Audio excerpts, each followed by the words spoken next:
Halo semuanya, selamat datang di video pembelajaran kami.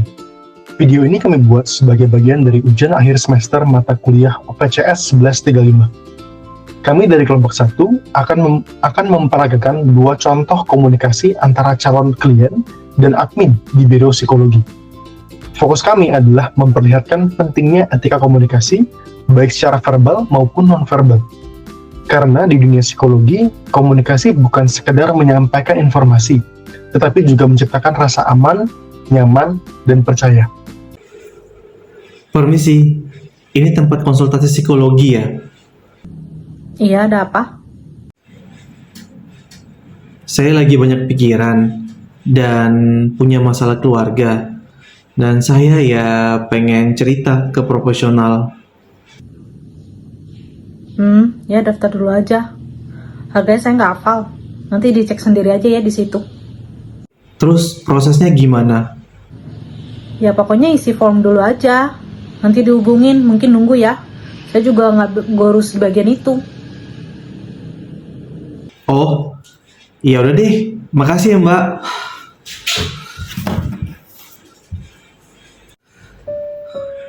Padahal tadi aku udah niat banget ya. Mungkin ini bukan tempatnya. Atau mungkin ini emang gak ada yang bisa dibantu. Dalam dunia psikologi, kesan pertama sangat penting. Seorang klien bisa datang dengan perasaan cemas, takut, bahkan putus asa. Namun, jika disambut dengan sikap acuh, keinginan untuk mencari bantuan bisa sirna dalam sekejap. Komunikasi yang tidak empatik seperti ini bukan hanya dapat menyakiti hati klien, tapi juga dapat memperburuk kondisinya. Itulah mengapa setiap orang yang bekerja di bidang layanan harus sadar akan tanggung jawab moral dan emosional yang mereka emban.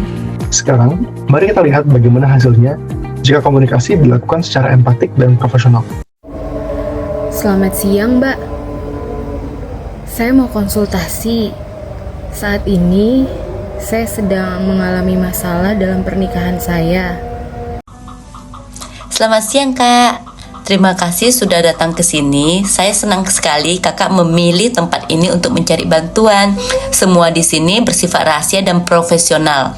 Kakak bisa cerita lebih lanjut kalau Kakak nyaman dan ada kendala ya. Beberapa bulan terakhir, hubungan saya dan pasangan saya renggang.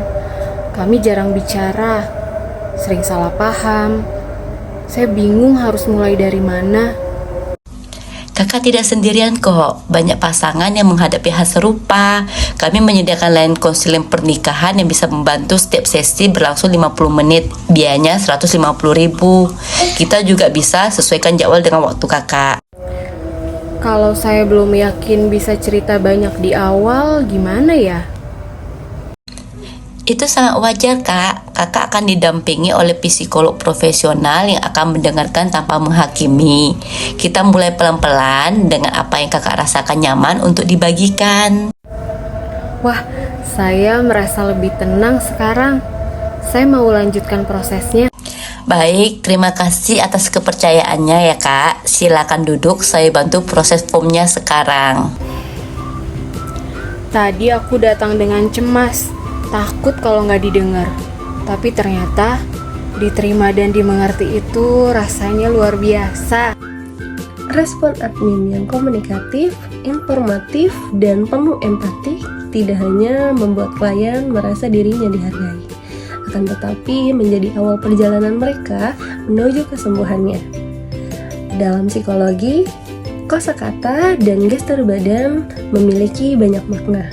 Dan komunikasi tidak hanya sebuah alat, tetapi menjadi jembatan emosional.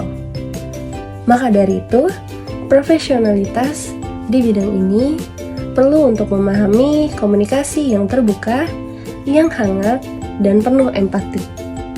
Dari dua skenario tadi, kita bisa melihat betapa pentingnya komunikasi nonverbal. Postur tubuh, kontak mata, dan senyuman itu dapat memberikan rasa aman kepada klien.